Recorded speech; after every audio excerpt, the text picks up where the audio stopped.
Aandacht voor bestuur, veiligheid en veerkracht. Dat waren de onderwerpen waarmee de staatssecretaris naar de eilanden is gekomen. Hij heeft in 10 dagen van 7 tot en met 17 april 6 eilanden op de agenda. Hij gaat vandaag nog naar Bonaire en dan heeft hij ze allemaal bezocht. En tijdens zijn bezoek is er veel aandacht geweest voor veiligheid.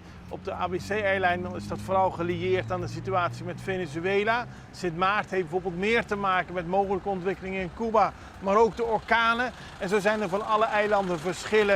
Het was interessant om te zien dat hij verder ook ging over het goede bestuur, dat dat van groot belang is op de eilanden. Bijvoorbeeld bij de centrale bank. Dat is ook even aan de orde geweest.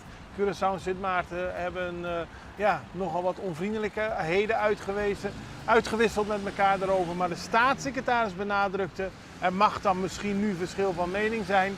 De beide eilanden hebben hem op de hart gedrukt dat de landen er samen uitkomen. Dat is waarschijnlijk ook een van de belangrijkste nieuwsberichten van deze persconferentie. Later in deze uitzending meer daarover.